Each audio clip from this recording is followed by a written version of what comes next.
போன வாரம் அறிவிப்பு கொடுக்கலையோ சொன்னாங்க.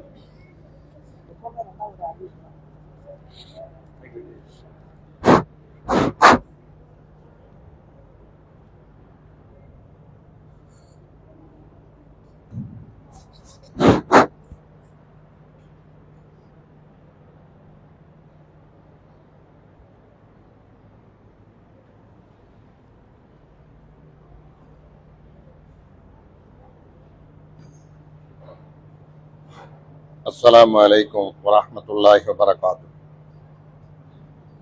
الله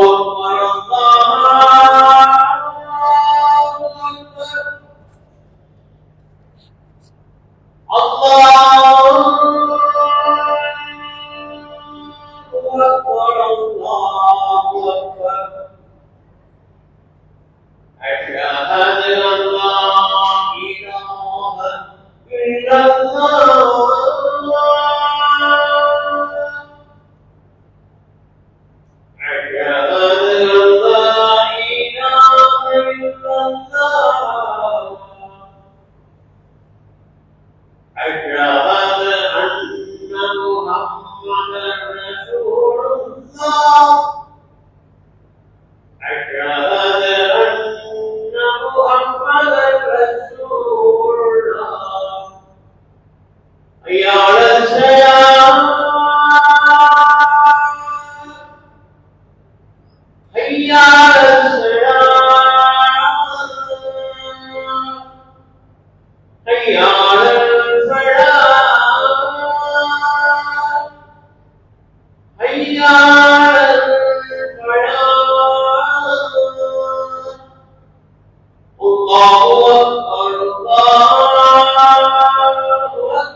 السلام عليكم ورحمة الله وبركاته. نحمده ونستعينه ونستغفره ونؤمن به ونتوكل عليه ونعوذ بالله من شرور أنفسنا ومن سيئات أعمالنا من يهده الله فلا مضل له ومن يضلل فلا هادي له ونشهد أن لا إله إلا الله وحده لا شريك له وأشهد أن محمدا عبده ورسوله أما بعد فقد قال الله تعالى في كلامه القديم وفي الفرقان المجيد وقضى ربك ألا تعبدوا إلا إياه وبالوالدين إحسانا صدق الله العلي العليم. அளவற்ற அருளாளனும் நிகரற்ற பேரன்புடையவனுமாகிய ஏக இறைவனாகிய அந்த அல்லாஹ் ஒருவனை போற்றி புகழ்ந்தவனாக சலாத்தும் சலவாத்தும் என் பெருமானார் நபிகள் நாயகம் ஸல்லல்லாஹு அலைஹி வஸல்லம் அவர்கள் மீதும் அவருடைய குடும்பத்தவர்கள் மீதும் சத்திய உத்தம சஹாபாக்கள் சஹாபிய பெண்மக்கள் நம் அனைவர்கள் மீதும் அல்லாஹ்வினுடைய மேலான அன்பும் கருணையும் என்றென்றும் நிலவட்டுமாக என்று துஆ செய்தவனாக எனது ஜும்மா உரையினை ஆரம்பம் செய்கின்றேன். அன்பார்ந்த பெரியோர்களே, அல்லாஹ்வின் நல்லடியார்களே, தாய்மார்களே, பெரும் பாவங்களை பற்றி ஓரளவுக்கு நமக்கு தெரிந்திருக்கும். பெரும் பாவங்களை பற்றி அதிகமான ஹதீஸ்கள்ல படிச்சிருப்போம், அதிகமான நூல்களை படித்திருப்போம், பல இடங்கள்ல பயான் கேட்டிருப்போம். ஆக பெரும் பாவங்கள் என்று என்ன ஒன்று என்பதை நமக்கு ஓரளவுக்கு தெரிஞ்சிருக்கிறோம். அந்த பெரும் பாவங்கள் செய்தால் கடுமையான தண்டனை என்றும் நமக்கு தெரிஞ்ச விஷயம்தான். அந்த பெரும்பாவங்களில் அல்லாஹ்வுடைய தூதர் எதெல்லாம் சொல்றாங்கன்னு பார்த்தா, அல்லாஹ்வுக்கு இணை வைக்கக்கூடிய காரியங்கள் பெரும்பாவத்தில் உள்ளது. அடுத்ததாக வட்டி வாங்குவது, அடுத்ததாக ஒரு உயிரை அநியாயமாக கொள்வது, அடுத்து பெற்றோருக்கு நோவினை செய்வது, இதுவெல்லாம் பெரும் பாவங்கள் என்று நாம் எல்லாம் தெரிந்து வைத்திருக்கின்றோம். இருக்கிறதிலேயே பெரும்பாவம் மிக கொடுமையானது எதுவென்று சொன்னால் அல்லாஹ்வுக்கு இணை வைக்கக்கூடிய ஒரு காரியம். அதை பற்றி அல்லாஹ்வும் அல்லாஹ்வுடைய தூதரும் பல இடங்கள்ல கடுமையா சொல்லியிருக்கிறாங்க. அல்லாஹ் குர்ஆன்ல சொல்லும் பொழுது மா தூன தாலிக லிமன் யஷா, அல்லாஹ்வுக்கு இணை வைக்கக்கூடிய காரியங்களுக்கு கீழ் உள்ள சிறு பாவங்களை நான் நாடியவருக்கு மன்னிக்கின்றேன் என்று அல்லாஹ் குர்ஆன்ல சொல்றான்.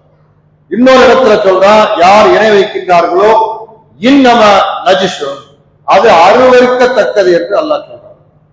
இன்னொரு இடத்துல சொல்லும் பொழுது இன்ன ஷிர்க லல்முன் அலீம், அல்லாஹ்வுக்கு இணை வைப்பது இருக்கிறதிலேயே மிகப்பெரிய அநியாயம் என்று அல்லாஹ் சொல்லி காட்டுகின்றார். இன்னொரு இடத்துல அல்லாஹ் சொல்லும் பொழுது யார் இணை வைக்கின்றார்களோ அவர்கள் சொர்க்கத்தில் நுழையவே முடியாது, எப்போதுமே நுழைய முடியாது என்று அல்லாஹ் கடுமையா சொல்றார். இதுவெல்லாம் நாம கேள்விப்பட்ட விஷயமாக இருக்கலாம். அடுத்ததாக வட்டி வாங்குவது. நம்முடைய சமுதாயத்தை பொறுத்த அளவுல பெரும்பாலான மக்கள் வட்டியை பாவம் என்றும் அது தொடவே கூடாது, அது கிட்டே போகக்கூடாது என்றெல்லாம் நினைக்கக்கூடிய மக்கள் நம்மள்கிட்ட அதிகமான மக்கள் இருக்கிறாங்க. அடுத்ததாக ஒரு உயிரை அநியாயமாக கொள்வது, இது பெரும்பாலும். இதை யாருமே ஒரு உயிரை அநியாயமா கொள்றதோ சண்டை போடுறதோ அடிக்கிறதோ கொள்றதோ யாருமே கிடையாது. ஆனால் நம்முடைய சமுதாயத்தை எடுத்துக்கொண்டால் தொழுகையாளியா இருப்பார், அல்லாஹ்வுக்கு பயந்து நடக்கக்கூடிய மக்களாகவும் இருப்பார், அல்லாஹ்வுடைய வார்த்தைகளை கேட்டு நடக்கக்கூடிய ஒரு சாலிகான மனிதராக கூட இருப்பார். ஆனால் அவர்களுடைய வீட்டிலேயோ அவர்களுடைய பகுதியிலேயோ அவருடைய சொந்தத்திலேயோ ஒரு பாவமான காரியத்தை அது பெரும் பாவம் என்று தெரியாமல் நாம் செய்கின்றோமா, இல்ல அந்த பாவத்தை சாதாரணமா நாம இடம் போடுறோமா என்று பார்க்க போனால் ஒரு விஷயத்தை அதிகமான மக்கள் நிறைய வீடுகள்ல நிறைய தொழுகையாளி 5 நேரம் அல்லாஹ்வை வணங்கக்கூடிய ஒரு பயபக்தி உள்ள ஒரு மனிதனுடைய வீட்டுல கூட ஒரு பாவமான காரியங்கள் நடப்பதை நாம் பார்க்கின்றோம். அது பெரும் பாவம் என்று அவர்களுக்கு தெரியுதா தெரியலையான்னு தெரியல, நம்ம பகுதியில இருக்கா இல்லையான்னு தெரியல. அது என்ன பாவம்? அல்லாஹ் குர்ஆன்ல சொல்றான், வக்கல்லா ரப்புக அல்லா தஅபுது இல்லா இய்யாஹு வபில் வாலிதைனி இஹ்சானா. அல்லாஹ் தன்னை பற்றி சொல்லும் பொழுது அல்லாஹ் முதல்ல சொல்றான், வக்கல்லா ரப்புக, உன்னுடைய ரப்பு உங்களுக்கு கட்டளை போடுகின்றான். அல்லாஹ்வுடைய தூதருக்கு அல்லாஹ் கட்டளை போடுதான், வக்கல்லா ரப்புக, உன்னுடைய ரப்பு உங்களுக்கு கட்டளை போடுகின்றான். நபியே உங்களுக்கு கட்டளை போடுறான். என்ன கட்டளை? அல்லாஹ் தஅபுது இல்லா இய்யாஹு, என்ன தவிர நீங்க வேற யாரையுமே வணங்காதீங்க அல்லாஹ் சொல்றான். இது அல்லாஹ் தன்னை பற்றி தெளிவா சொல்லிட்டு அதுக்கு அடுத்த இடத்துல அல்லாஹ் சொல்றான், வபில் வாலிதைனி இஹ்சானா, உங்களுடைய தாய் தந்தை விஷயத்துல நல்ல விஷயமாக நடந்து கொள்ளுங்கள் என்று நபியே உங்களுக்கு நான் கட்டளை போடுகின்றேன் என்று அல்லாஹ் சொல்றான். அப்ப இதை மீறி நடந்தா இது பெரும் பாவங்களில் ஒன்றாக கருதப்படும். இது பெற்றோருடைய விஷயத்துல பேணாமல் நடந்தால் இது பெரும் பாவங்களில் ஒன்றாக கருதப்படுகின்றது. அல்லாஹ்வும் குர்ஆன்ல அப்படித்தான் சொல்றான். அல்லாஹ்வுடைய தூதரும் இந்த பெற்றோருடைய விஷயத்துல மிக கடுமையா சொல்றாங்க. இன்னைக்கு சர்வ சாதாரணமாக நம்முடைய வீடுகள்ல பிள்ளைகள் தாய் தந்தைய விஷயத்துல எப்படியெல்லாம் நடக்கிறாங்க என்பதை இன்னைக்கு நடைமுறையில நாம பார்க்கிறோம். இஸ்லாம் சொன்ன மாதிரி வேற எந்த மார்க்கமும் பெற்றோருடைய விஷயத்துல பேண சொல்லி இஸ்லாம் சொன்ன மாதிரி சொல்லல. நம்முடைய மார்க்கம் தான் பெற்றோருடைய விஷயத்துல எப்படி நடக்க வேண்டும் என்று இஸ்லாம் தெளிவா சொல்லு. எப்படி பாடம் எடுக்கிற அல்லாஹ் நமக்கு அல்லாஹ் சொல்றா, தன்னை பற்றி அல்லாஹ் சொல்லிட்டு எனக்கு தான் நீங்க வணங்கணும், என்ன தவிர யாரையும் வணங்காதீங்கன்னு சொல்லிட்டு வபில் வாலிதைனி இஹ்சானா, உங்களுடைய பெற்றோருடைய விஷயத்துல நல்ல முறையில நடந்துக்க அப்படின்னு அல்லாஹ் குர்ஆன்ல சொல்லிட்டு இன்னொரு இடத்துல அல்லாஹ் சொன்னா, வயின் ஜாஹதாக்க அலா அன் துஷ்ரிக பி மா லைஸ லக பிஹி இல்ம், விவரம் தெரியாம உனக்கோ உன்னுடைய குடும்பத்தாருக்கோ விவரம் தெரியாம உன்னுடைய தாயோ தந்தையோ அல்லாஹ்வுக்கு மாறு செய்யக்கூடிய விஷயத்துல உனக்கு கட்டளை போட்டா வயின் ஜாஹதாக்க, நீ கட்டுப்படாத. அல்லாஹ் எப்படி சொல்றான், மார்க்க விஷயத்துல உனக்கு விவரம் தெரியாம, அவர்களுக்கு விவரம் தெரியாம, மார்க்க விஷயத்துல அல்லாஹ்வுக்கு மாற்றமா உன்னுடைய தாய் தந்தை உனக்கு சொன்னாங்கன்னா நீ கட்டுப்படாத. அல்லாஹ்வே சொல்லிட்டாங்க மார்க்க விஷயத்துல.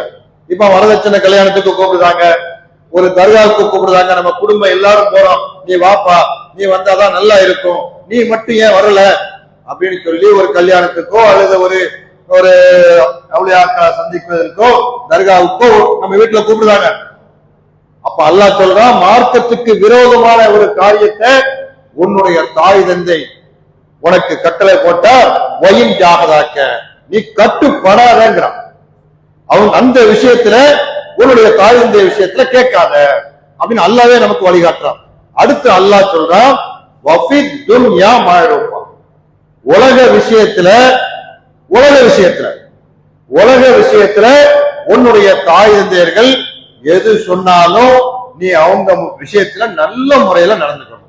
உலக விஷயத்துல கடைக்கு போயிட்டு வா, இந்த ஜாமான வைட்டு வா, அந்த வேலையை செய்ய, இந்த வேலையை செய், எந்த வேலையாக இருந்தாலும் மார்க்கம் அல்லாத உலக விஷயமாக இருந்தால் அவங்க சொல்றதை நீ கேட்டே ஆகணும் என்று அல்லாஹ் சொல்றான்.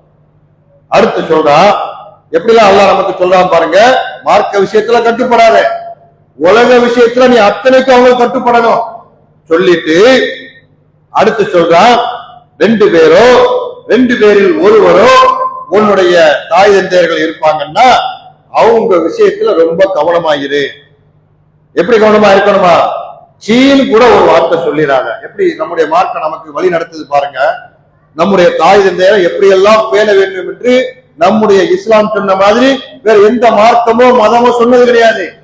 நமக்கு தெரிஞ்சது இஸ்லாம் சொல்றதும் அழகிய முறையில சொல்லுது. உலக விஷயத்துல கட்டுப்படு, மார்க்க விஷயத்துல எதிரா சொன்னா கட்டுப்படாத. அந்த ரெண்டு பேரை பார்த்து சீன் கூட சொல்லாதப்பா என்று நம்முடைய மார்க்கம் நமக்கு சொல்லுகிறது. அடுத்து சொல்றான்ல, வலா தன்ஹர்ஹுமா, அந்த ரெண்டு பேரை பார்த்து நீ வெறுக்காத. அந்த ரெண்டு பேரை பார்த்து வெறுக்காத. இன்னைக்கு எப்படி நடக்கு, நம்முடைய தாய் தந்தையர்கள் நம்மள 10 மாதம் சுமந்து நமக்கு இரவு பகலா கஷ்டப்பட்டவங்க, அந்த தாய் தாப்பம் பேச்ச நாம கேட்கிறோமா? சில இடங்கள்ல இருக்கு. எப்படி இருக்கு, செத்தா கூட மூஞ்சில முடிக்க மாட்டேன் என்று சொல்லக்கூடிய பிள்ளைகள் உண்டு. நம்மகிட்ட இருக்கா இல்லையான்னு தெரியல, சில இடங்கள்ல இருக்குங்க. நம்ம முஸ்லிம் சமுதாயம் தான், தொழுகையாளி தான், நோம்பாடி தான், நல்ல காரியத்தை செய்யக்கூடியவர் தான், முதல் வருஷத்துல இருந்து தொழுகையில வந்து இருப்பாரு. அப்பேற்பட்டவர் தான் என்ன செய்றாங்க, அவங்க வீட்டுல தாய் தந்தையரை பேச விட மாட்டாங்க. அவங்களுக்கு பேச தெரியாது. நம்முடைய தாய் தந்தையருக்கு பேச தெரியாதா? நமக்கு முதல்ல கல்வியை கற்றுக் கொடுத்தது நம்முடைய தாய் தந்தை. இன்னைக்கு சொல்றா, அவர் வாழ் கத்திக்கிட்டே இருக்கிறாரு, சும்மா நொய்னு பேசிட்டே இருக்கிறாங்க, அதனால குடும்பத்துக்குள்ள சண்டை வருது என்றெல்லாம் சொல்லக்கூடிய பிள்ளைகள் வருது. இன்னும் சொல்ல போனா, எனக்கு இந்த செல்போன் வாங்கி தரலனா செத்து போயிருவேன் என்று சொல்லக்கூடிய பிள்ளைகள் இருக்கிறாங்க. எனக்கு இந்த பெண்ணை திருமணம் செஞ்சு தரலனா செத்து போயிருவேன் என்று சொல்லக்கூடிய பிள்ளைகள் இருக்கிறாங்க. இன்னும் சொல்ல போனா, எனக்கு இந்த பைக்கை வாங்கி தரலனா நான் செத்து போயிருவேன், இப்படி எல்லாம் சொல்லக்கூடிய பிள்ளைகள் இருக்கு. அல்லாஹ் சொல்றான், உலக விஷயத்துல உன் தாய் தாப்பன் என்ன சொன்னாலும் அது உனக்கு தப்பா பட்டாலும் பரவாயில்ல, உலக விஷயத்துல உன் தாய் தாப்பன் பேச்ச கேட்கணும். அப்படி நமக்கு இஸ்லாம் கட்டளை போடுது. உலக விஷயத்துல கட்டுப்படு, மார்க்கத்துக்கு எதிராக தாய் தாப்பன் சொன்னா வலா வயின் ஜாகதாக்க, கட்டுப்படாதுன்னு சொல்லு, அல்லாஹ்வே சொல்லித்தாரான். அடுத்து இன்னைக்கு தாய் தந்தை விஷயத்துல எப்படி நடக்கிறோம், சொத்து பத்து தரலன்னு சொல்லி, நமக்கு பண உதவி பண்ணலன்னு சொல்லி எத்தனையோ தாய் தாப்பன அடிச்சு விரட்டி வெளியே தள்ளக்கூடிய நிலைமைகள்லாம் இருக்கு. எத்தனையோ தர்காக்கள்ல பெற்ற தாய் தந்தையர்கள் இருக்கிறாங்க, எத்தனையோ சர்ச்சுகள்ல தாய் தந்தையர்கள் இருக்கிறாங்க. அவங்களுக்கு பிள்ளைகள் இல்லையா? இருக்கத்தான் செய்யறாங்க. பார்க்கிறதுக்கு அவங்களுக்கு முடியல, ஏன்னா வீட்டுக்கு வந்தவா அப்படிங்கிற அளவுக்கு இருக்கு. அதோடு மட்டுமல்ல, வீட்டுல நாய்க்கு கூட தங்கிறதுக்கு இடம் இருக்கு. பெத்த தாய்க்கும் தந்தைக்கும் இருக்க இடம் இல்லைன்னு சொல்லி தர்கா, கோயிலு, சர்ச்சு இந்த மாதிரி இடங்கள்ல தாய் தந்தையரை அனாதையா விடுறத பார்க்கிறோம். ஏன் நம்முடைய ஜமாத்துல கூட முதியோர் இல்லம் என்று வச்சிருக்கிறோம். ஏன்னா அது வைக்க கூடாத விஷயமாக இருந்தாலும் எதுக்கு வைக்கிறா, நம்முடைய சமுதாயத்தை சார்ந்த பெரியவர்கள் மார்க்கத்தை இழந்து அவங்க பிற மத கலாச்சார அடிப்படையில கொண்டு எரிச்சு நம்முடைய முஸ்லிமுடைய ஒரு தொழுகையோ இபாதத்தோ இல்லாம பிற மத அடிப்படையில எத்தனையோ பெற்றோர்கள் போயிடக்கூடாது என்பதற்காக வேண்டி நம்ம ஜமாத்துல கூட முதியோர் இல்லங்கள் கூட நடக்கும். எதுக்கு நடக்குங்க? அவங்களுக்கு பிள்ளைகள் இல்லையா? அவங்க பிள்ளைகள்லாம் இருக்கிறாங்க, வீடு வாசல் இல்லையா? எல்லாமே இருக்கு. ஏன் அப்படின்னு கேட்டா அவங்களுக்கு பேச தெரியல, அவங்க நமக்கு ஒரே சண்டை போட்டுக்கிட்டே இருக்கிறாங்க என்றெல்லாம் நாம சொல்லி வெளியே விரட்டியிருந்தோம். இஸ்லாம் கடுமையா சொல்லுது, இது பெரும் பாவம் என்று சொல்லுது. இந்த பாவத்தை எத்தனையோ தொழிலாளி வீட்டுல நடக்கு, எத்தனையோ நோம்பாளி வீட்டுல நடக்கு, எத்தனையோ நல்ல மனிதர் என்று சொல்லப்படக்கூடிய வீட்டுகள்ல நடக்கு. நம்ம பகுதியில நடக்கா இல்லையான்னு தெரியல, ஆனாலும் கூட இது பெரும் பாவம் என்று இஸ்லாம் சொல்லுது. இந்த விஷயத்துல கவனமா இருக்கிறோம். கன்னியாகுமரி மாவட்டத்துல ஒரு சம்பவம் நடக்கு. ஏன் 10 நாளைக்கு ஒரு வாரத்துக்கு முன்னாடி கூட மத்திய பிரதேசத்துல ஒரு சம்பவம் நடந்துச்சு. நாம செய்திகள்ல வீடியோக்கள்ல மற்ற செல்போன் சம்பந்தப்பட்ட அனைத்திலையும் நாம பார்த்தோம். ஒரு குடும்பம் ஆத்துல தண்ணியில முங்குது. எப்படி முங்குது? அந்த அம்மா அதை பார்த்தவங்களுக்கு நிறைய பேருக்கு மனசு இலகிருக்கும். அந்த அம்மா நினைச்சாங்க, தன்னுடைய பையனோட போறாங்க, அந்த பையனை இறக்கக்கூடிய கண்டிஷன்ல இருக்கிறான், அந்த அம்மா பொழைக்கக்கூடிய கண்டிஷன்ல இருக்கு. என்ன செய்யறாங்க? தன்னுடைய தான் பொழைக்க முடியும் தெரிஞ்சிருந்தாலும் கூட தன்னுடைய குழந்தை எப்படியாவது காப்பாற்றணும் சொல்லி இருக கட்டி பிடிச்சு அணைச்சாப்புல அந்த அம்மாவை உயிரை விட்டாங்க. ஒரு 5 நாளைக்கு முன்னாடி செய்திகள்ல, பேப்பர்ல, சமூக வலைதளங்கள்ல நாம பார்த்திருப்போம், எல்லாருமே பார்த்திருப்போம், பார்த்து கண்ணீர் விட்டுருப்போம். 9 பேரு மத்திய பிரதேசத்துல அந்த ஆத்துல என்ன செய்யறாங்க? தண்ணியில மூழ்கிறாங்க. 2 வயசோ 3 வயசோ அந்த குழந்தையும் மூங்கக்கூடிய நிலையில தன்னுடைய தாய் தப்பிக்க வாய்ப்பு இருக்கு, உழைக்க வாய்ப்பு இருக்கு. தன்னுடைய மகனை கட்டி அணைச்சு அவளும் உயிரை விட்டா. இது நடந்திருக்கா? நடக்கலையா? தன்னுடைய தாய் நினைச்சா தப்பிச்சிருக்காம தப்பிக்க முடியாதா? நம்முடைய பிள்ளைகள் முக்கியம் என்று அந்த தாயந்தர்கள் நினைக்கிறாங்க. நம்ம பிள்ளைகள் எப்படி இருக்கு? எனக்கு சொத்து தரல, எனக்கு சுகம் தரல, என்னை படிக்க வைக்கல, என்னுடைய அவனைத்தான் படிக்க வச்சாங்க, அந்த பிள்ளையதான் செல்லமா வளர்த்தாங்க, அதனால அவங்க என்னை கவனிக்காதனால நான் செத்தாலும் அவங்க மூஞ்சில முடிக்க மாட்டேன் அப்படி சொல்லக்கூடிய பிள்ளைகள் இன்னைக்கு இருந்துகிட்டு தான் இருக்கு. அல்லாஹ் காப்பாற்றணும். அல்லாஹ் சொல்றான், இது பெரும்பாவம் சொல்றான். இந்த பெரும்பாவத்துக்கு கடுமையான தண்டனை உண்டு என்று அல்லாஹ் சொல்றான். எப்படி அல்லாஹ்வுக்கு இணை வைக்கிற காரியத்தை செஞ்சா சொர்க்கம் செல்ல முடியாதோ அதே மாதிரி தான் பெற்றவரை நோவினை செய்தாலும் சொர்க்கம் செல்ல வாய்ப்புகள் கம்மி. அல்லாஹ்வுடைய தூதருக்கு எத்தனையோ இடங்கள்ல துன்பங்கள், துயரங்கள், கஷ்டங்கள் வந்திருக்கு. ஏன் அல்லாஹ்வுடைய தூதர் தொழும்போது ஒட்டகத்தினுடைய குடலை ரசூலுல்லாஹ் மேல போடுவாங்க. அது கிறிஸ்தவர்கள், யூதர்கள், இஸ்லாத்துக்கு எதிராக நடக்கக்கூடியவங்க ரசூலுல்லாஹ் தொழுகும் போது, சஜ்ஜிதா செய்யும் போது ஒட்டக குடலை மேல போடுவாங்க. ரசூலுல்லாஹ்க்கு அவ்வளவு இடைஞ்சல் பண்ணாங்க. அப்ப அல்லாஹ்வுடைய தூதர் ஒரு சாபமோ அவங்களை எதிர்த்து திட்டவோ பேசவோ செய்யல. அல்லாஹ்வுடைய தூதர் இந்த மாதிரி ஒரு நெருக்கடியில கூட யாரையும் திட்டல, பேசல, சாபம் விடல. உஹது போர்க்களத்துல அல்லாஹ்வுடைய தூதருக்கு கடவா பற்கள்லாம் அடிச்சு நொறுக்கப்பட்டுருச்சு.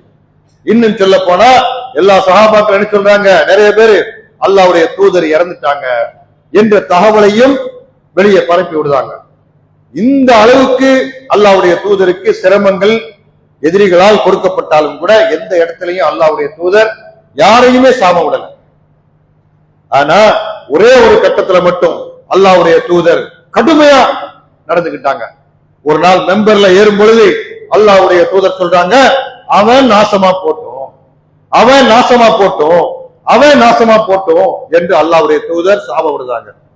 என்ன அப்படின்னு பார்த்தா அல்லாஹ்வுடைய தூதர் சொல்றாங்க, எந்த ஒரு மனிதனுக்கு தாயோ தந்தையோ இருவரோ இருவரில் ஒருவரோ ஒரு மனிதனுக்கு கிடைத்து அந்த தாய் தந்தையர் விஷயத்துல நல்ல முறையில நடக்காம நாளைக்கு மறுமையில எந்த மனிதன் சொர்க்கம் செல்லலையோ அவன் நாசமா போட்டோம்.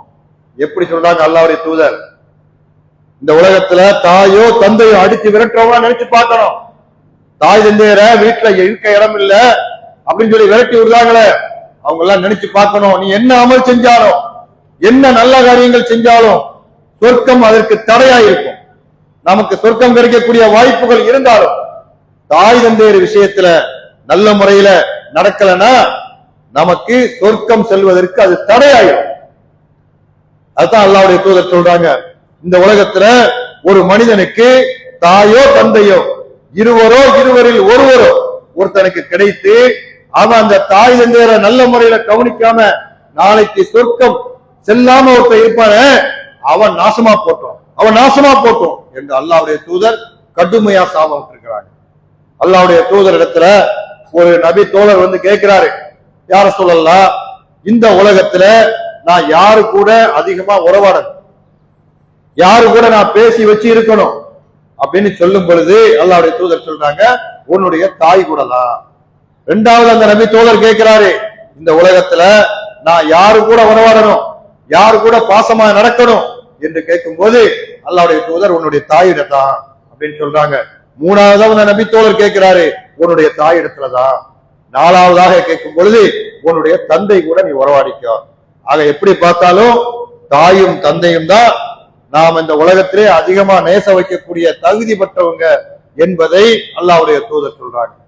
இன்னைக்கு நமக்கு ஒரு ஜான் இடம் விட்டு கொடுக்கலன்னா தாய் தாப்பனை அடிக்க போறான்.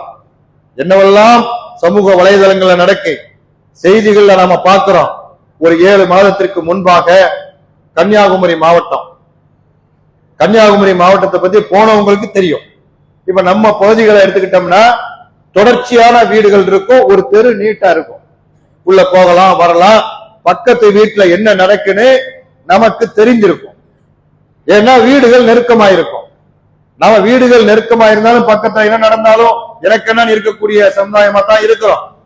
ஆனாலும் நடந்தா என்னன்னு தெரியும். வீடுகள் தொடர்ச்சியா இருக்கும். கன்னியாகுமரி மாவட்டத்தை பொறுத்த அளவுல சிட்டியை தவிர வெளியே பார்த்தோம்னா தொடர்ச்சியான வீடுகள் இருக்காது. அங்க ஒரு வீடு இருக்கிறா, அந்த வீட்டை சுற்றி தோப்புகளும் மரங்களும் அதிகமாயிருக்கும். இங்க ஒரு வீடுகள் இருக்கும், இங்க என்ன நடந்தாலும் அங்க தெரியாது. அப்படி ஒரு சூழ்நிலை தான் கன்னியாகுமரி மாவட்டத்துல நிறைய பகுதிகளில் பார்க்கலாம். மலையடிவாரங்களும் அதிகமா இருக்கும். அப்படி இருக்கக்கூடிய இடத்துல ஒரு நாள் இரவு ஒரு வயசான ஒரு அம்மா கழுத்து அறுபட்டு இறந்து கிடக்கிறாங்க. ஒரு அம்மா, வயசான அம்மா, 70 வயசுக்கு மேல கழுத்து அறுபட்ட நிலையில ஒரு அம்மா இறந்து கிடக்கிறாங்க. அவருடைய கணவர் பக்கத்துல உட்கார்ந்து இருக்காரு, குத்த உச்சடி உட்கார்ந்து இருக்கிறார். இங்க என்ன சூழ்நிலைன்னு கேட்டா, அந்த 2 பேரும், அந்த கணவனுக்கும் மனைவிக்கும் 5 பிள்ளைகள், கணவனுக்கும் அந்த மனைவிக்கும் 5 பிள்ளைகள், 3 ஆண் குழந்தை 2 பெண் குழந்தை, 5 பிள்ளைங்க இருக்கு. 5 பிள்ளைகளை இவர் கஷ்டப்பட்டு வளர்க்கிறார். அவருக்கு என்ன வேலை? பனைமரம் ஏறி தென்னை மரம் ஏறி தேங்காவும் இளநீங்களை பறிச்சு கொடுக்கக்கூடிய வேலை, ஓரளவுக்கு சம்பாத்தியம் இருக்கக்கூடிய வேலை தான். அந்த 2 பேருமே என்ன செய்றாங்க, அந்த குடும்பத்தை எப்படி பிள்ளைகளை வளர்க்குறாங்கன்னா, அவரை வந்து தென்னை மரம் ஏறி தேங்காய் பறிச்சு, தென்னை மரம் அதிகமா இருக்கும், ஒரு நாளைக்கு 500 ரூபாய் 800 ரூபாய் 1000 ரூபாய் வரைக்கும் சம்பாதிக்கக்கூடிய ஒரு தொழிலாக அது இருக்கு. அந்த மாதிரி அவர் என்ன செய்யறாரு, தன்னுடைய 5 பிள்ளைகளை, 3 ஆண் குழந்தை 2 பெண் குழந்தைய வளர்க்கிறாரு, படிக்க வைக்கிறாரு. அவங்களுக்கு தேவையான எல்லா ஏற்பாடும் செஞ்சு அவங்களை நல்ல முறையில 5 பேருக்குமே கல்யாணம் முடிச்சு வச்சுட்டாரு. கல்யாணம் முடிச்சு வச்சதுக்கு அப்புறம் இந்த 5 பேரு, 3 மகன் 2 மகன், அவங்களுடைய கணவன்மார்களும் மனைவிமார்களும், மொத்தம் 10 பேரு. இவர் 2 பேரும் சேர்ந்து 5 பிள்ளைகளை வளர்த்துறாங்க. இந்த 10 பேர் சேர்ந்து, அந்த பிள்ளைகளும் அவங்களுடைய கணவன்மார் மனைவி, இந்த 10 பேர் சேர்ந்து அந்த 2 பேரை எப்படி வளர்க்கிறாங்க பாருங்க. அங்கதான் இங்க பிரச்சனை இருக்கு. இங்க 2 பேரு 5 பேரை வளர்த்துறாங்க, இன்னும் விட்டா பேர பிள்ளைகளையும் வளர்த்துருவாங்க. ஆனா அந்த 10 பேர் சேர்ந்து இந்த 2 பேரை வளர்க்க முடியல, இந்த 2 பேரை பார்க்க முடியல. இவங்க சொகுசா இருக்கிறாங்க, தாய் தந்தையருக்கு இடம் இல்ல. அவங்க சொகுசான வீடுகள்ல இருக்கிறாங்க, தாய் தந்தை இருக்கிறதுக்கு இடம் இல்ல. ஏன்னா வீட்டுல நாயை கூட குளிப்பாட்டு நல்ல வீட்டுல வச்சிருப்பான், கட்டில படுக்க போட்டிருப்பான், பெத்த தாய் தந்தையை தெருவுல விட்டுருவான். அப்படி ஒரு காலத்துல இன்னைக்கு இருக்கிறோம். அப்படி ஒரு சம்பவம் நடக்கு. அந்த 5 குடும்பமும் நல்ல முறையில இருக்கு. எப்படி தாய் தந்தையை பார்க்கறாங்க பாருங்க. 5 பேரும் எப்படி முறை வைக்கிறாங்க, அந்த தாயும் தந்தையும் முறை வைக்கல. நம்முடைய பிள்ளைகளை வளர்க்கிற விஷயத்துல தாய் தந்தைகள் முறை வைக்கல. இந்த பிள்ளைகள் முறை வைக்க ஒரு வாரத்துக்கு ஒரு ஆள் சாப்பாடு கொடுக்கணும். ஒரு வாரத்துக்கு ஒரு ஆள் சாப்பாடு கொடுக்கணும் அந்த 2 பேருக்கும். இப்படி முறை வைக்கிறாங்க. அதே மாதிரி அந்த தாய் தந்தையர்கள் நம்ம அந்த 5 பேரை வளர்க்கும் போது இப்படி முறை வச்சிருந்தாங்கன்னா நாம இருக்க முடியுமா? சற்று யோசிச்சு பார்க்கணும். இதுதான் இன்னைக்கு நடந்துகிட்டு இருக்கு. இந்த 5 பிள்ளைகள் நினைச்சாங்க முறை வச்சு ஒவ்வொரு வாரமும் ஒவ்வொருத்தரும் நினைச்சிடும். இந்த வாரத்துல ஒருத்தர், அடுத்த வாரத்துல ஒருத்தர், அதுக்கு அடுத்த வாரத்துல ஒருத்தர், 5 வாரத்துக்கு அப்புறம் தான் திரும்ப முதல்ல கொடுத்தவர் வருவாரு. அது வரைக்கும் அவர் வரமாட்டாரு. அப்படி இருக்கும்போது ஒரு பெண் பிள்ளை கொடுக்கக்கூடிய ஒரு வாரம் இரவு நேரத்துல ஒரு 7 மணி 8 மணியை போல தன்னுடைய மகா வந்து என்ன செய்றாங்க, அந்த தாய் தகப்பனுக்கு சாப்பாட்டை கொடுத்துட்டு அதை ஏற்பாடு செய்து விட்டு அவங்க போயிட்டாங்க. கொஞ்சம் கூட்டமா இருந்தா கொஞ்சம் முன்னாடி வாங்க, நல்ல விஷயங்கள்லாம் கேளுங்க. இன்னைக்கு இந்த மாதிரி விஷயங்கள்லாம் நிறைய குடும்பங்கள்ல நடக்கு.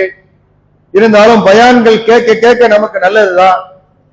ஆனா பின்னாடியே போயிடாங்க, இடம்லாம் நிறைய இருக்கு, முன்னாடி வாங்க. அப்ப அந்த 5 பிள்ளைகள் சாப்பாடு கொடுக்கறதுல முறை ஒருத்தர் கொடுக்கறாங்க, அந்த மகா கொடுக்கறா. அந்த வாரத்துல சாப்பாட்டை கொடுத்தாச்சு, கொடுத்துட்டு சாப்பிட்டு பாருங்கன்னு சொல்லிட்டு போயிட்டாங்க. இரவு நேரத்துல அந்த அம்மா கழுத்து அறுபட்டு கொலை செய்யப்பட்டிருக்கிறாங்க. என்னன்னு பார்த்தா காலையில அந்த அம்மா அந்த மகா வரும்போது இந்த அம்மா கழுத்து அறுபட்டு கிடக்குறாங்க. என்னன்னு கேட்டா தன்னுடைய தந்தையிட்ட கேட்கிறாங்க, தந்தையே நம்ம அம்மாவை கழுத்து அறுத்து கொன்னது யாரு அப்படின்னு. போலீஸும் வந்துருச்சு, இந்த பிள்ளைகளும் வந்துருச்சுவா. கேட்கும் போது அந்த பெரியவர் சொல்றாரு, அவருக்கு கண் பார்வலாம் கிடையாது, தோல் எல்லாம் சுருக்கம் விழுந்துருச்சு, உடம்புல தெம்பு கிடையாது, நடக்க முடியாத ஒரு நிலைமையில அந்த அம்மா கழுத்து அறுபட்டு கிடக்குறாங்க. கொஞ்சம் வயசாக இருந்தால் வேறு ஏதாவது ஒரு காரணத்துக்காக இந்த மாதிரி சம்பவங்கள் நடக்க வாய்ப்பு இருக்குன்னு நினைக்கலாம். வயசான அம்மா 70-75 வயசுல ஒருத்தர் அறுபட்டு கிடக்குறாங்க, எதுக்காண்டி இருக்கும்? பணம் அங்க இருக்காது. ஏன்னா வீடை பார்த்தா பணம் இருக்கக்கூடிய வீடு இல்ல, வயசை பார்த்தா தவறான நோக்கத்துல நடந்ததாக இருக்காது. என்ன நடந்துச்சு? தன்னுடைய மகா வந்து கேட்கிறா, தந்தையே நம்ம அம்மா ஏன் இறந்து கிடக்குறாங்க, கழுத்து அறுபட்டு இருக்காங்களே, யார் வந்து அறுத்தது அப்படின்னு கேட்கும் போது காவல்துறையும் வந்து கேக்கு.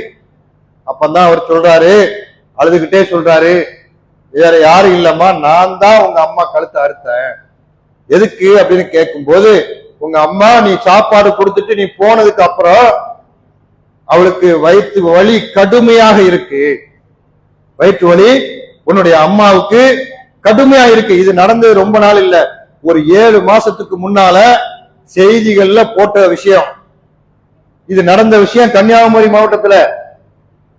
அப்ப அவர் சொல்றாரு, உங்க அம்மா அழ ஆரம்பிக்கிறா, எனக்கு உதவி செய்வதற்கு உடம்புல தெம்பு இல்ல.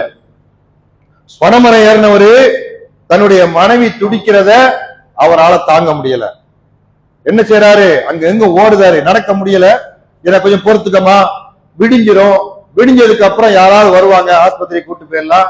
பக்கத்துல சத்தம் கொடுக்க பக்கத்துல வீடுகள் கிடையாது. அதுதான் முதல்ல சொன்ன, கன்னியாகுமரி மாவட்டத்தை பொறுத்தளவுல மலை பகுதிகள் எடுத்துக்கிட்டோம்னா இங்க ஒரு வீடு இருக்கும், அங்க ஒரு வீடு இருக்கும். இங்க என்ன நடந்தாலும் அங்க தெரியாதுங்கிறத அதுக்குதான் சொன்னா, போய் பார்த்தா தெரியும். அப்போ காவல்துறை வந்து விசாரிக்கி, தன்னுடைய மகா வந்து விசாரிக்கிறா.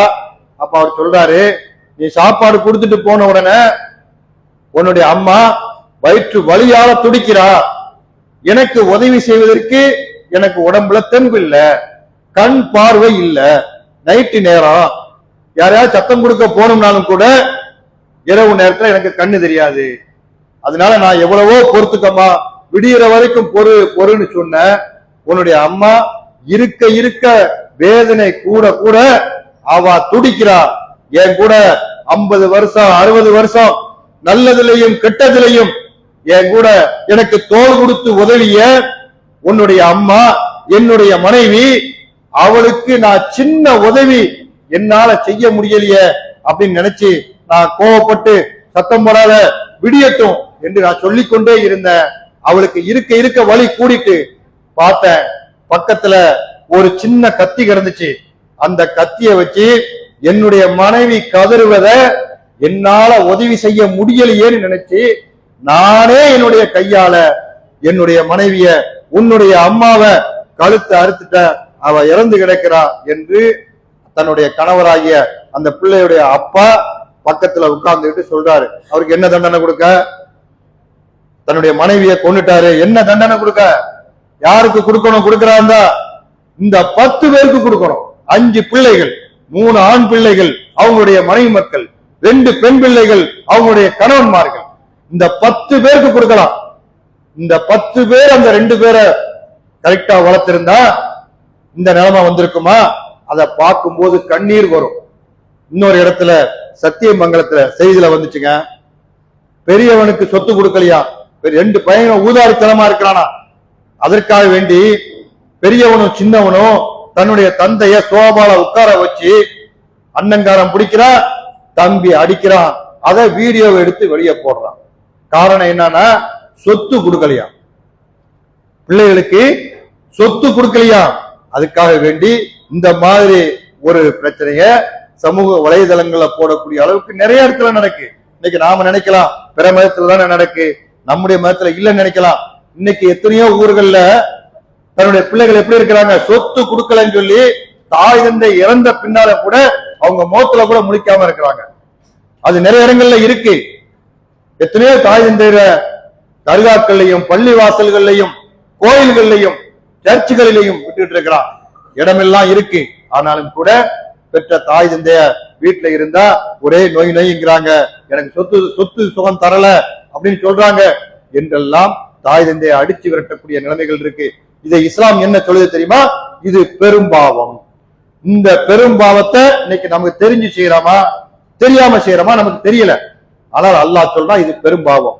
அல்லாஹ்வுடைய தூதர் சொல்றாங்க, இந்த பெரும்பாவத்திலிருந்து தவிர்க்கலன்னா நாளைக்கு சொர்க்கம் தடையாயிரும். நாம எவ்வளவுதான் நல்ல முறையில் செய்தாலும் நாம சொர்க்கம் செல்வதற்கு இந்த பெற்றோரை பேணக்கூடிய விஷயத்துல சரியா நடக்கலன்னா சொர்க்கம் தடையாயிரும் என்றுதான் அல்லாஹ்வுடைய தூதர் நமக்கு தெளிவா சொல்றாங்க. அந்த விஷயத்துல ரொம்ப கவனமா இருந்து இது பெரும்பாவம் என்று தெரிந்து இந்த பாவத்திலிருந்து மீண்டு நாம் என்ன செய்யணும், பெற்றோரை நல்ல முறையில கவனித்து அவங்களுக்காண்டி அல்லாஹ் குர்ஆன்ல சொல்றான், குர் ரப்பி ரஹம்ஹுமா கமா ரப்பயானி சகீரா. இதை எத்தனை பேர் நாம செஞ்சிருக்கிறோம்? நம்முடைய பிள்ளைகளா இருக்கக்கூடிய நாம நம்முடைய பெற்றோருக்கு இந்த துவாவை எத்தனை ரூபாய் செஞ்சிருக்கிறோம்? அல்லாஹ் குர்ஆன்ல சொல்றான், குர் ரப்பி ரஹம்ஹுமா கமா ரப்பயானி சகீரா. நான் சிறு குழந்தையா இருக்கும் போது என்னுடைய தாய் தந்தையர்கள் என் விஷயத்துல எப்படி நடந்தாங்களோ, எப்படி இறக்கப்பட்டாங்களோ, எறும்பு கடிச்சா கூட தாங்க மாட்டாங்க, அந்த அளவுக்கு என் மீது எவ்வளவு இரக்கம் காட்டினார்களோ அதை விட பன்மடங்கு என்னுடைய தாய் தகப்பன் மீது யா அல்லாஹ் நீ இரக்கம் காட்டு என்று நமக்கு துவா செய்ய சொல்லியிருக்கிறார்கள். இந்த விஷயத்துல இஸ்லாம் சொன்ன மாதிரி வேற எந்த மார்க்கும் சொல்லல. இந்த விஷயத்த நாம் நினைச்சேனோம், இதை கவனமா எடுத்து பெற்றோருடைய விஷயத்துல நல்ல முறையில நடக்கக்கூடிய பிள்ளைகளாக என்னையும் உங்களையும் அல்லாஹ் ஆக்கி அருள் புரிவாராக என வேண்டி விரும்பி துவா செய்தவனாக எனது ஜும்மாவை நிறைவு செய்கிறேன்.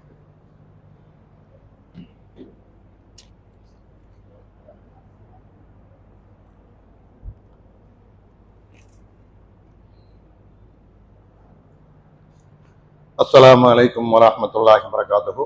அன்பார்ந்த பெரியோர்களே, அல்லாஹ்வின் நல்லடியார்களே, தாய்மார்களே, இந்த வாரத்தினுடைய ஜும்மாவுடைய வாலி வசூல் திருநெல்வேலி மாவட்டம் குறிச்சிகுளம் என்ற ஒரு பள்ளிக்கு ஒதுக்கப்பட்டிருக்கு. சென்ற வாரம் இத அறிவிப்பு செய்தல மறந்துட்டாங்கன்னு நினைக்கிறோம்.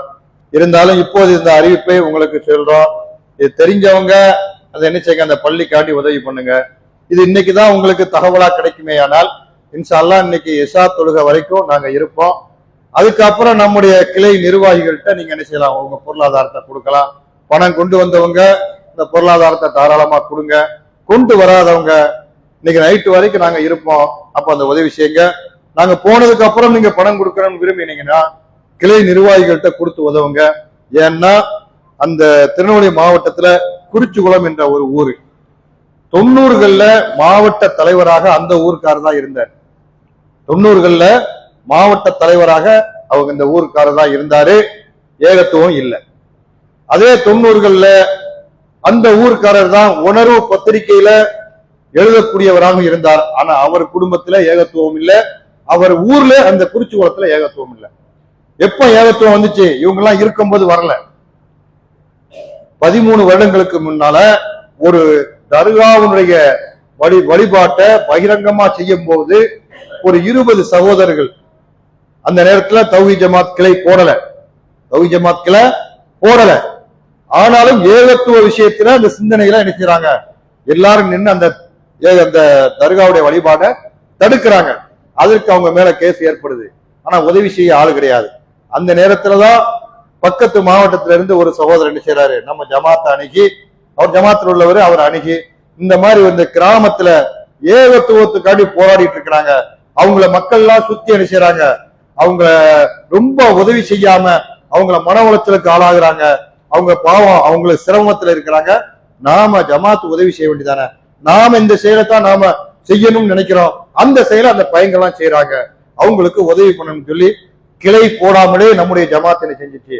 எங்களுக்கு அந்த உதவிகளை பண்ணி ஒரு மாசம் கழிச்சு கிளைய போட்டோம்.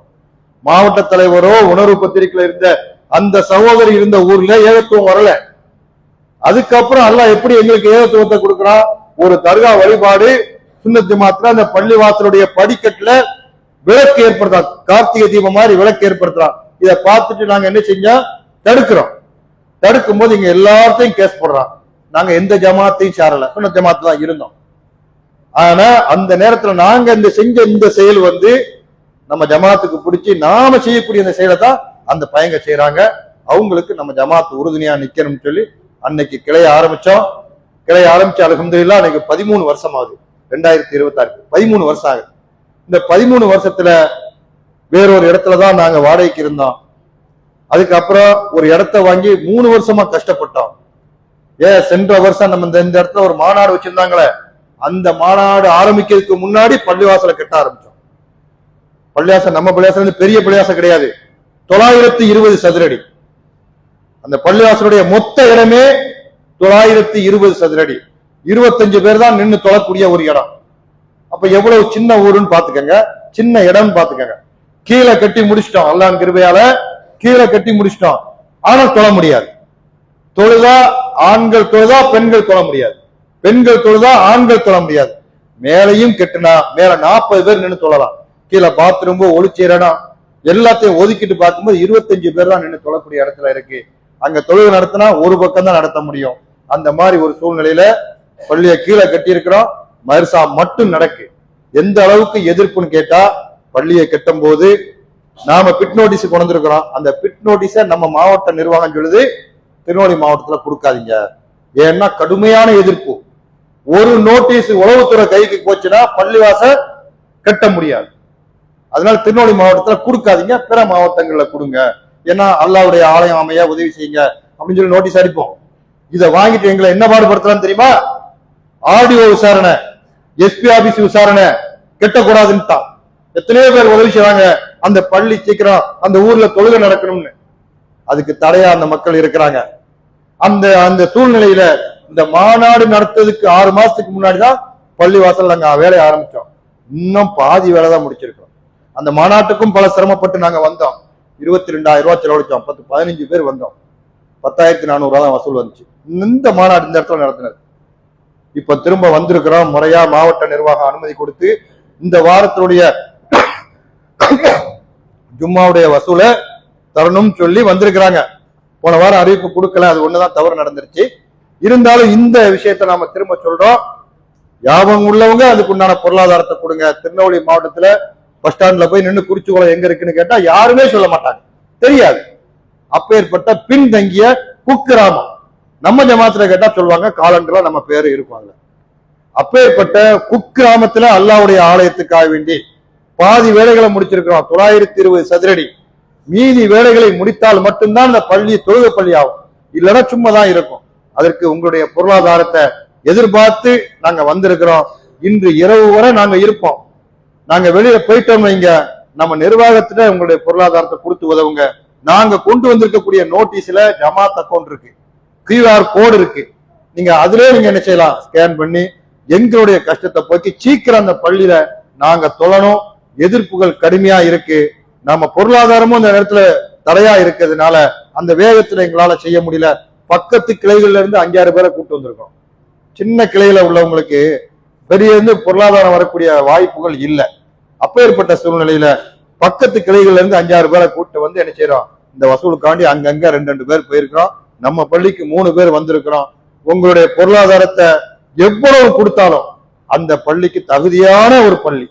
அந்த இடத்துல சீக்கிரம் அல்லாஹ்வுடைய ஆலயம் வந்து அதுல தொழுகை நடைபெறுவதற்கு வல்ல அல்லாஹ் எல்லா வகையிலும் நமக்கு உதவி செய்யணும். நீங்க உதவி செய்யக்கூடிய நிலைமையில இருக்கிறீங்க, நாங்க உதவியை வாங்கக்கூடிய நிலைமையில வந்திருக்கிறோம். நீங்க சிறப்பான முறையில அந்த பள்ளிக்கு உதவி செய்து அல்லாஹ்வுடைய ஆலயத்தை சீக்கிரம் எழுப்புவதற்கு வல்ல அல்லாஹ் எனக்கும் உங்களுக்கும் அருள் செய்வானாக என கேட்டுக்கொண்டு, எதை கேட்டோமோ அதன் பிரகாரம் அமல் செய்வதற்கு வல்ல அல்லாஹ் ஜல்ல ஷானஹு வ தஆலா எனக்கும் உங்களுக்கும் அருள் புரிவானாக. அஸ்ஸலாமு அலைக்கும் வரஹ்மத்துல்லாஹி வபரகாத்துஹு.